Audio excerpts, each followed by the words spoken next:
Good morning. Ngasigi akhoi card ki message haipetang yeng minarase ko. Card ki message aduga timing afaba aduga haidi tang ama ko tang ama da aina nahan tawbiyo na haigiba ama video ama semgiba do numit nini gi mamangda cinnamon powder gi ritual gumba se adusu tawthokbiyo ko.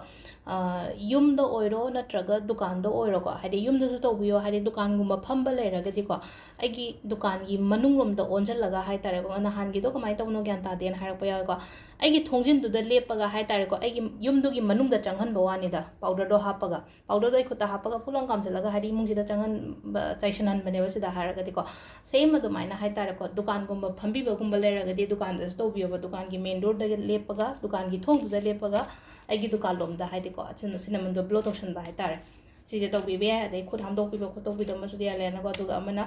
aina kano semaga taw haibada cinnamon stick ahum katang loroga phajai phajade en harpa ya ko phajadra su kai shukai de ko side na khara sum phajaba yom de smaina sem bane ba cinnamon se ahum kano tawraga hai tare ko ahum se smaina kisi ki salaga hadi lang angang bani khangde natraga hadi ribbon angang bani khang na taro si thong mathak ta kai da tham ga da bani ko sisna ado ham bata card ki message king minara se apetang ko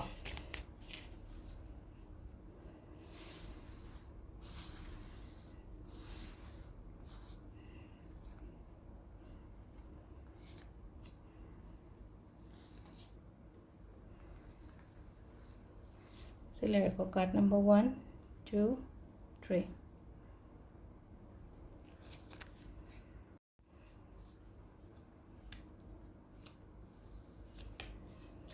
ahamba card se katang se negative word ko katang thawai nuai taba incident gumba hai tar ko adumana hadi pungning nungsiba thawai nuai taba adumba mayam hai tar ko ngasi se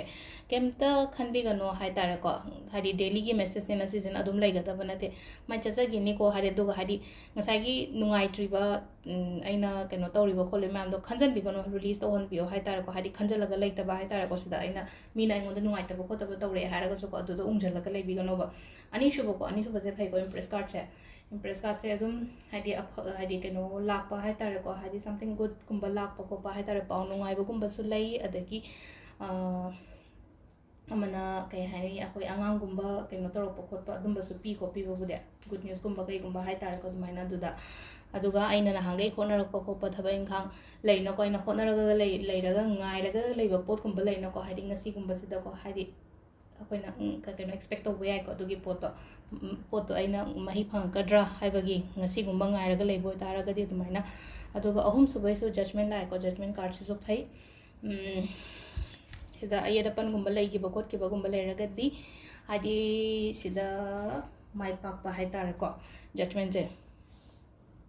fana hai tare ko sida celebration gi type to dum tawre ko si card jo hadi positive result positive outcome adumaina oina lakpa aduga akoi gi keno ko timing afaba se ko adu o ningdo ka ba gi color se ango guma chu ko daina gumba set piro ango go set pa yai gray gumba set pa yai ko monday se white ko light oiba color gumba se khara use to biyo aduga timing se mari ga minute 13 dagina taruka minute 13 thong leire dagi tarit ka minute yankhai manga dagina mapan ga minute 13 phawng leire dagi 12 ga minute yankhai dagina